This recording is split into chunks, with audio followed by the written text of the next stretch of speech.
Salam sejahtera. Okey. Hari ini saya dapat soalan bertanyakan macam mana uh,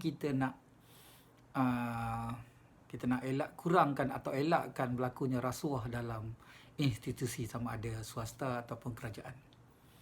Okey.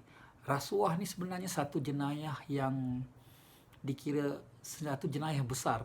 Satu jenayah yang kalau ikut hukum adalah satu jenayah yang paling berat sekali. Sebab rasuah ni kan dia akan melibatkan chain reaction atas macam-macam benda lain. Okey. Dengan rasuah anda boleh pecah amanah. Dengan rasuah anda boleh sama ada menggunakan kuasa anda untuk menzalimi orang lain. Dengan rasuah juga anda boleh juga menidakkan hak orang lain atas satu-satu benda. Mengambil kesempatan atas orang lain. Macam contoh satu projek, katalah sepatutnya anda tak layak langsung untuk dapat satu projek, tapi disebabkan oleh rasuah anda dapat projek itu. Dan projek itu kan yang anda buat tu kualitinya tidak seperti mana yang sepatutnya, dan disebabkan ada rasuah projek itu sama ada terbengkalai. Tapi kalau terbengkalai tak risiko sangat, tapi kalau runtuh atau rosak atau menyebabkan kematian kepada orang lain atau menyebabkan kecederaan kepada orang lain, that's why saya kata rasuah ini dia bersangkut-sangkut. Jadi kalau kita nak mengelakkan rasuah atau kita nak mengurangkan rasuah ni sebenarnya bukan kerana contoh ada orang cakap cara yang tu untuk dengan menaikkan gaji, menaikkan pendapatan kaki tangan kerajaan yang terlibat, contohnya itu kalau kaki tangan kerajaan atau swasta. Tapi sebenarnya itu bukan key dia, itu bukan poin utama dia sebenarnya. Sebab orang yang dapat duit berjuta-juta pun dia tetap kalau nak makan rasuah juga. Ya, sungguh. Orang bilioner pun kalau dia tak makan rasuah. Syarikat yang ada 500-600 juta atau bilion tetap juga memberi rasuah kepada orang lain, sama ada dia beri rasuah atau dia menerima rasuah. Sebenarnya dia bukan kerana kedudukan kewangan ke, bukan kerana tuntutan keperluan, kehendak dan sebagainya dalam rasuah. Rasuah sebenarnya bermasalah daripada mental kita. Hati, iman dan mental. Okey, kalau kita boleh kontrol tu hati kita boleh kontrol iman kita. Kita tahu buat rasuah ini berdosa. Kita tahu buat rasuah ni akan menyebabkan orang lain suffer, orang lain susah, orang lain dizalimi dan sebagainya, dan kita tahu. Dan juga mental. Kalau mental kita betul, kita tahu benda ni salah. Kan, kita guna akal. Allah Ta'ala berikan akal. Jadi kita elakkan buat rasuah. Kita takkan, walaupun depan kita ada segunung intan, segunung berlian ke apa sebagainya, kita tak akan buat rasuah sebenarnya. Sebab kita ada iman dan akal yang waras untuk itu.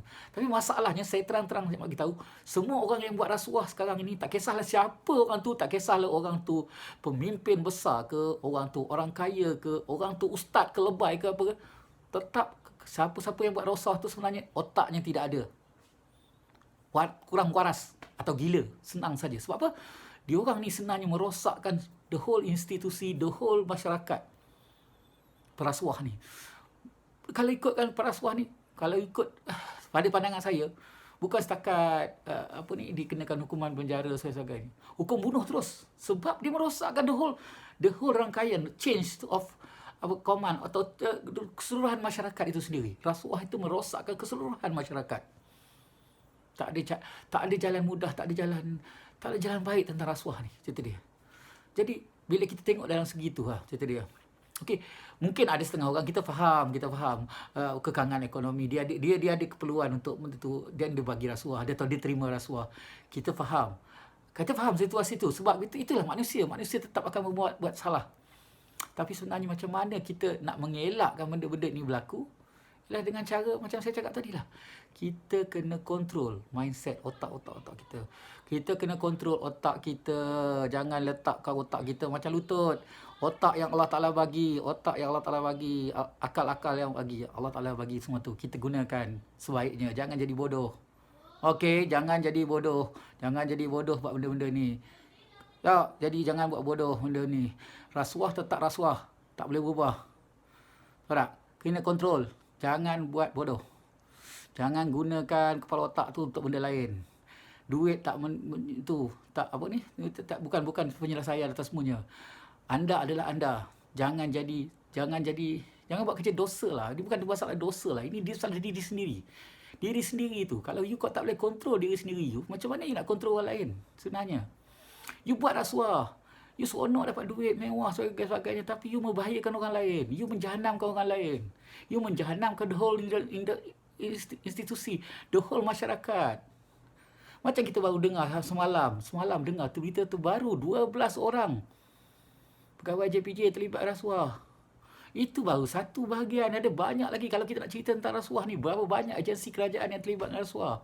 Tak payah nak sembang lah. Orang yang dapat duit 2 juta untuk melakukan projek macam-macam pun rasuah juga. Dia kata, aku memang kaya setakat 2 juta tu ialah sarapan pagi aku, makanan pagi aku je, atau di poket kecil aku je. Tak, itu rasuah. Tetap rasuah. Tak kisahlah kau ada duit banyak ke, kau tak ada duit ke, sebenarnya rasuah tetap rasuah.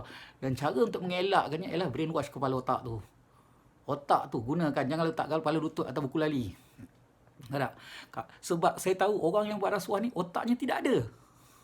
Kan? Dia tidak ada otak, dia tak boleh nak fikir. Tak boleh fikir waras, tak boleh nak tengok apa benda yang tu. Dia tak tahu apa yang dia buat sebenarnya.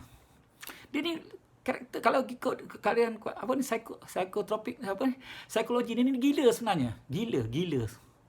That's why pada saya orang rasuah ni ialah gila, orang gila. Hanya orang gila je yang akan mampu buat benda-benda macam ni. Menyusahkan orang lain, membuat jahanamkan orang lain. Tolonglah elakkan buat rasuah lah, cerita dia. Orang cakap, okey, orang kata balik pada Al-Quran, hadis, sebagainya. Betul, ramai orang yang nak cerita kat you all, yang baca kitab, yang buat hadis, tetap juga buat rasuah. Tak. Betul, yang sembahyang tak tinggal ni. Yang solat tu, pokok syarat cantik, tetap juga buat rasuah. Tak kisahlah ustaz ke mufti ke ulama besar pun, kalau rasuah juga. Rasuah ni ada banyak kategori. Jangan tengok dekat duit saja. Jangan tengok dekat benda ni. Ada banyak cara rasuah. Rasuah ni adalah cara orang untuk salah guna. Jadi cara macam mana kita nak mengelakkan, guna kepala otak. Jangan jadi bodoh. Yang merosakkan negara ini, bukan sahaja negara ini, mana-mana negara dalam dunia ni adalah rasuah. Sikap tamak diri sendiri. Jadi nak bersihkan semua tu, macam mana kita nak kontrol rasuah tu, macam mana kita nak kawal, macam mana kita nak semua, sebenarnya terletak pada diri kita sendiri, pada otak kita. Kalau you rasa tak boleh nak fikir, tak boleh nak selesaikan masalah tu, masalahnya otak you ada masalah. Otak anda ada masalah. So, bersihkan kepala otak ni dulu. Jangan buat kerja bodoh. Jangan buat rasuah. Betul, penyelesaian ada orang kata, okey, kalau orang buat salah, tembak je bagi mati. Itu sekali je, orang tak takut bang. Kau tidak, macam mana orang boleh buat dadah? Orang gantung mati, jual dadah tu. Tapi still orang buat. Cerita pasal dadah ni cerita dia. Dadah tak berlaku sebab rasuah. Sebab rasuah lah yang melindungi semua benda ni, maksiat ni. Kelab malam. Segala-galanya tu semua start dengan rasuah. Segala-gala masalah masyarakat ni semula dengan rasuah.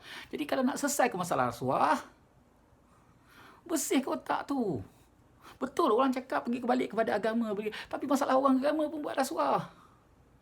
Sebab hati dan otak tak bersih. Walau belajar kitab baik punya, hafal hadis semua tu, apa ni, ayat Quran bahasa Arab bagus tu, bersih semua, tak dasar, tapi bab rasuah dia ambil juga. Hak orang, hak dia. Itu masalah dia. Masalah orang macam ni. Masalahnya terlalu ramai orang macam ni dekat dalam Malaysia. Betul, tak nafikan. Memang cukup banyak. Tak payah kita tengok yang level tinggi-tinggi, pejabat kerajaan besar-besar. Kita ambil kawasan, kita ambil kecil lah. Dalam grup WhatsApp pun cukup. Dalam grup WhatsApp, kalau klik dia yang bagi komen, dia backup baik je. Kalau tidak, tu dah sebahagian daripada rasuah juga tu. Kenapa ada beza-beza cerita dia? Itu dalam grup WhatsApp. Belum lagi dekat surau, masjid. Kalau AJK masih terlalu banyak rasuah. Sebenarnya balik pada asal balik. Otak tu gunakan. Jangan guna kepala lutut. Jangan gala kepala lutut. Tolong guna otak. Allah Ta'ala tu bagi otak tu untuk kita. Kalau tidak, takkan Allah Ta'ala poin banyak kali dalam surah Ar-Rahman. Maka nikmat Tuhan kamu yang manakah yang kamu dustakan? Banyak kali. Maka nikmat Tuhan kamu yang manakah yang kamu dustakan? Ayat tu sebenarnya untuk kita. Allah Ta'ala tanya kat kepala otak kita ni. Dia bagi otak dan akal ni untuk apa? Kau nak dustakan apa lagi? Allah Ta'ala tunjukkan segala-galanya dalam dunia ni. Tapi kau tak boleh nak guna ke? That's why penyelesaian pada surga, pada isu rasuah ni, datang daripada otak kita. Otak kita betul, insyaAllah okey. Kalau otak kita tak betul, tetap tak okey juga. Tak kisahlah kau tu siapa. Level belajar agama tinggi manakah? Belajar PhD macam manakah? Kalau otak tak okey, tetap buat rasuah juga. Ini amaran daripada Abang Topeng. Jangan buat rasuah. Jangan jadi setan. Ingat, kalau anda ada soalan, anda ada apa-apa, tanya dengan Abang Topeng. Abang Topeng boleh pointkan jawapan. Jika anda rasa video ini bermanfaat, video ini bermaklumat, video ini merangsang motivate anda, sila subscribe, like, subscribe dan share kepada semua orang. Di sini kita buat perubahan. Di sini kita buat pengubahan mindset kita. Okey. Jadi untuk tu tolong like, subscribe dan share. Terima kasih.